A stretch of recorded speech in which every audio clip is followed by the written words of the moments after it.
एक गांव में मन्नू नाम का एक व्यक्ति भगवान राम का भक्त था। वह दिन रात राम नाम जपता रहता था।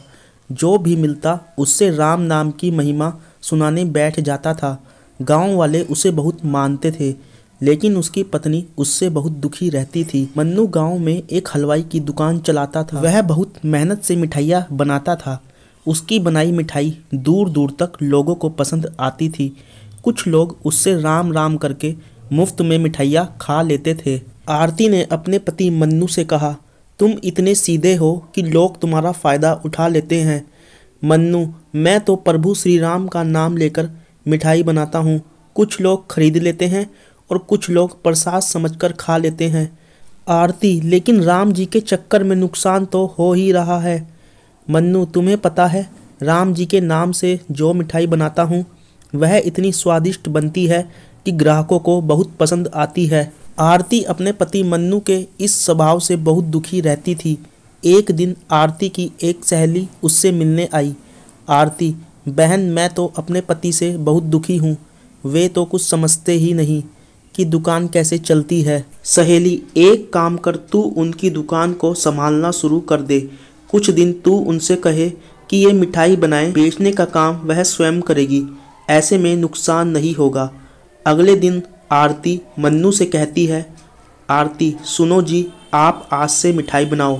मैं दुकान पर मिठाई बेचूंगी। मन्नू, ठीक है, जैसा तुम चाहो, लेकिन दो बात याद रखना। एक तो कोई भी ग्राहक दुकान से वापस ना जाए, और दूसरा सबसे पहले भगवान को भोग लगाना। आरती दुकान पर बैठ जाती है। वह पूजा करती है, भगवान को भोग भी लगाती है। उसके बाद उनके पास ग्राहक आने लगते हैं। पहले के दिनों की तरह उसकी मिठाई खूब बिकने लगती है। तभी एक बूढ़ा आदमी दुकान पर आया। आरती, बाबा क्या चाहिए? बूढ़ा आदमी, बेटी, मुझे एक मिठाई खाने का मन है, लेकिन मैं खरीद नहीं सकता। आरती, बाबा, यहाँ तो बिना पैसे मिठाई नहीं मिलेगी। मेरे पति पहले ही बहुत नुकसान कर बैठे हैं, अब यह सब नहीं होगा। बूढ़ा आदमी, कोई बात नहीं बेटा, वो जो राम जी को भोग लगी मिठाई है वही मुझे दे दो। उसे तो तुम अब बेचोगी नहीं, भगवान का प्रसाद समझकर ही दे दो। आरती, नहीं बाबा, कहा ना आपको पैसे लाओ तभी मिठाई मिलेगी। यह सुनकर बूढ़ा आदमी वापस चला गया। शाम के समय जब मन्नू दुकान पर पहुंचा तो देखा भोग की मिठाई वहीं रखी है। मन्नू, क्या हुआ, आज बाबा नहीं आए? आरती, कौन बाबा? एक बूढ़ा आदमी आया था, मैंने भगा दिया। मन्नू, यह तूने क्या किया? जब से मैंने दुकान खोली है हर दिन वे बाबा आते हैं और भोग की मिठाई खाते हैं। उनके आने से पहले मेरी दुकान कम चलती थी, जब से वे आने लगे शाम तक सारी मिठाई बिक जाती है। आरती, तुमने तो ना जाने कितने लोगों को मुफ्त में मिठाई खिला दी, अब यह सब नहीं चलेगा। अगले दिन वह बूढ़ा आदमी नहीं आया। पूरे दिन आरती दुकान पर बैठी रही, लेकिन सारी मिठाई रखी रही, कोई ग्राहक नहीं आया। इसी तरह कुछ दिन और बीत गए, सारी मिठाई फेंकनी पड़ी। घर का खर्च भी चलाना मुश्किल हो गया। हार कर आरती ने कहा, मुझे लगता है आप ठीक कह रहे थे।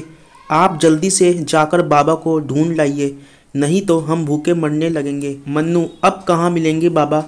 आरती रोने लगती है। अगले दिन मन्नू दुकान खोलता है, भगवान राम का भोग लगाता है।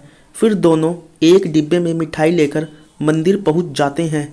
भगवान श्री राम के चरणों में मिठाई रखकर मन्नू कहता है, प्रभु, आपने आना बंद कर दिया। आरती, यह आप क्या कह रहे हो? मन्नू, ध्यान से देख श्री राम की मूर्ति को। आरती मूर्ति देखती है तो उसकी आंखों से आंसू बहने लगते हैं, क्योंकि मूर्ति के अंदर उसी बूढ़े आदमी की झलक दिखाई दे रही होती है। आरती, प्रभु मुझे माफ़ कर दीजिए, आप स्वयं भोग लगाने आते थे, मैं मूर्ख आपको पहचान ना सकी।